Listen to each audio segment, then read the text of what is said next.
this is as fast as I'm going to go. A 1 minute, 52 seconds, and 0.39 thousandths. I can probably shave a tenth or so. I don't know how I'm going to shave 5 seconds. 5 seconds seems a bit much. Maybe I'm just not good at driving, or maybe my setup's bad. I don't think the setup's bad. It's easy for me to drive anyway, at my skill level. And what I noticed with the setups is that having a more level under tray makes the car easier to push the tires to the limit.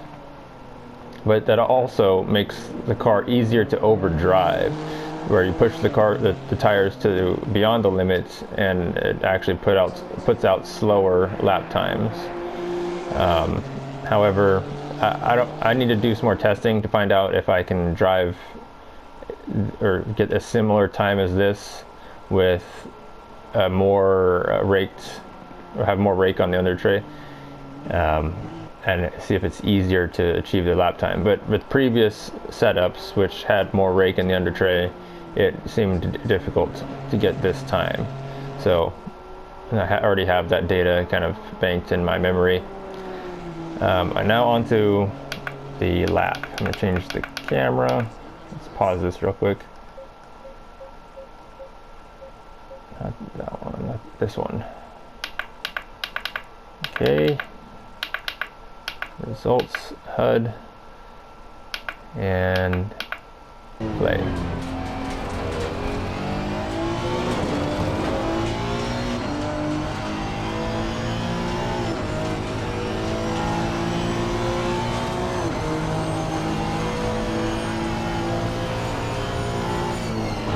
It's 4 a.m. here. This is the only time I can drive without air conditioning.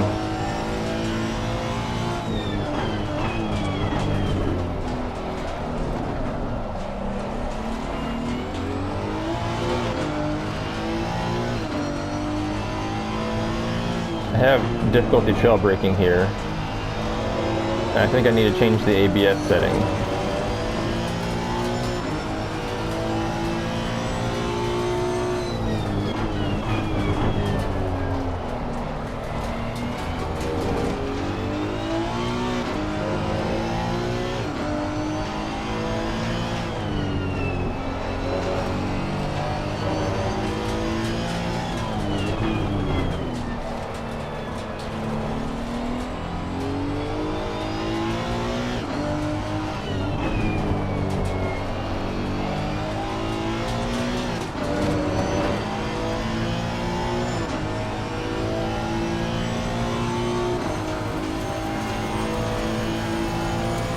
So this lap is the culmination of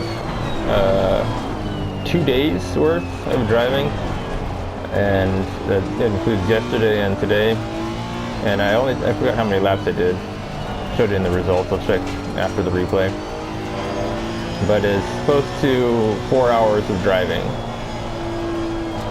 So it took me about 35 minutes or so to shave how many seconds? 2 seconds off of my test time, and then it took about 4 hours to shave 1 second off of that time. That's a law of diminishing returns, and there's the lap. Shows it right there at the bottom. And onto the settings.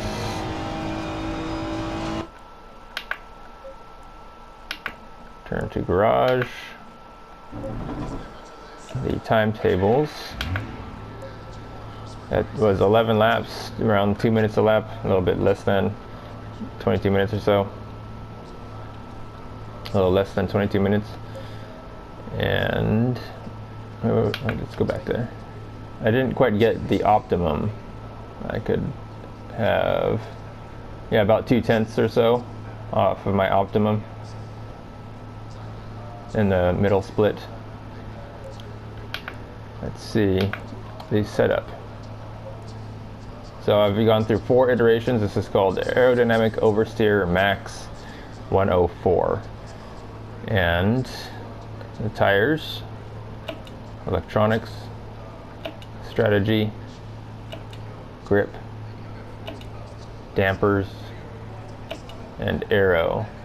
So as you can see, I've raised the ride height from 75 to 80, which is the maximum in the front, and I lowered the rear from 90 in millimeters to 85 millimeters in the rear, and that made the car more level, which makes more aerodynamic push.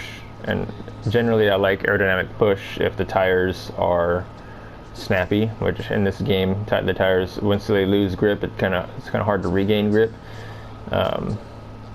And so the aerodynamics allows the car to regain grip in a more controlled way rather than just snapping into either snap oversteer or snap understeer.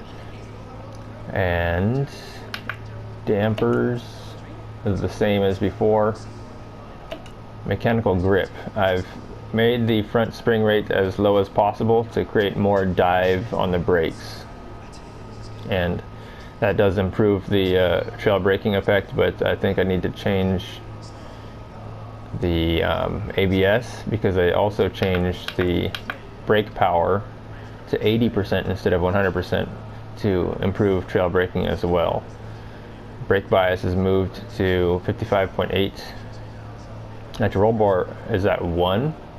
And I tried using the same philosophy as Gran Turismo, where the anti-roll bar creates a lot of snappiness in the steering.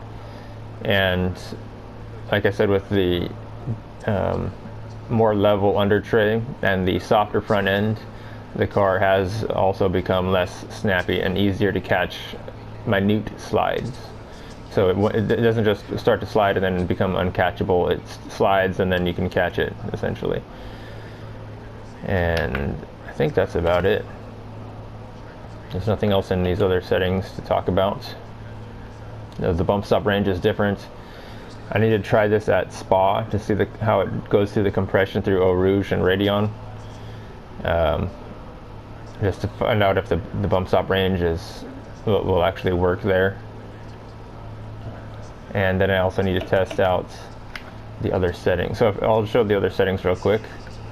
Let's load number 1 here. Load.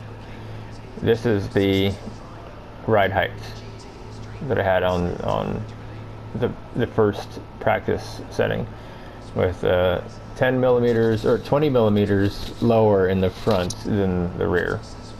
And to compensate that aerodynamic oversteer, I had a very stiff front spring rate, and that was my setting for Catalunya.